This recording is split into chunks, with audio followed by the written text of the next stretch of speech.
আপনারা বুকে হাত দিয়ে বাংলাদেশের মানুষের দিকে তাকিয়ে দেখুন তারা কি চায়। এদেশে যে সংসদ রয়েছে সেটি একটি ভুয়া সংসদ, এই সংসদ ভেঙে দিতে হবে। আজকের সরকার কর্তৃত্ববাদী সরকার, যারা জনগণের উপরে অত্যাচার, নির্যাতন, গুম, খুন, মামলা হামলা চাপিয়ে দিয়েছে, সেই সরকারকে আজকে উদ্দেশ্য করে বলতে চাই যে জনগণের ইচ্ছার কাছে নতি স্বীকার করে এই সরকারের পদত্যাগ করার মধ্যে কোনো লজ্জা নেই।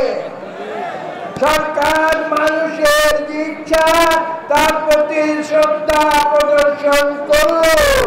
সরকার যদি মানুষের আস্থা ফিরিয়ে নিতে চায়, জনগণের কাছে তারা মাথা হেট করুক। জুলুম করে, নির্যাতন করে, গুলি করে, জল কামান দিয়ে, টিয়ার গ্যাস দিয়ে বাংলাদেশের মানুষকে প্রধানত করে রাখা যাবে না। এই দেশে যে সরকার রয়েছে সে সরকার আসলে সত্যিকার জনগণের প্রতিনিধিত্ব করে না, কাজেই তারা কোন গণতান্ত্রিক সরকার হতে পারে না।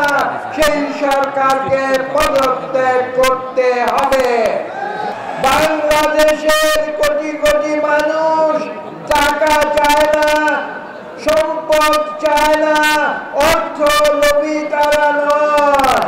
বাংলাদেশের মানুষকে আপনারা জিজ্ঞাসা করুন, তারা কি খাবার চায় নাকি তারা ভোটের অধিকার চায়? বাংলাদেশের মানুষ বলবে আমরা না খেয়ে থাকতে রাজি আছি, কিন্তু ভোট না দিয়ে আমরা থাকবো না। কাজেই আজকে আমাদের যে আন্দোলন, সেই আন্দোলন বাংলাদেশ যার উপরে ভিত্তি করে সৃষ্টি হয়েছিল তার নাম হচ্ছে গণতন্ত্র। সেই গণতন্ত্রকে, বহুদলীয় গণতন্ত্রকে একবার আমাদের শহীদ প্রেসিডেন্ট জিয়া রহমান বাংলাদেশের মানুষের হাতে আবার ফিরিয়ে দিয়েছিলেন এবং পরবর্তীতে আমাদের দেশ নেত্রী বেগম খালেদা জিয়া বহুদলীয় সংসদীয় গণতন্ত্র বাংলাদেশের মানুষের হাতে পুনরায় ফিরে দিয়েছিলেন। আজকে আমরা আমাদের ভারপ্রাপ্ত চেয়ারম্যান জনাব তারেক রহমান সাহেবের নির্দেশে কর্মসূচি পালন করে নতুন করে বাংলাদেশের মানুষের হাতে আবার গণতন্ত্র ফিরিয়ে দেব।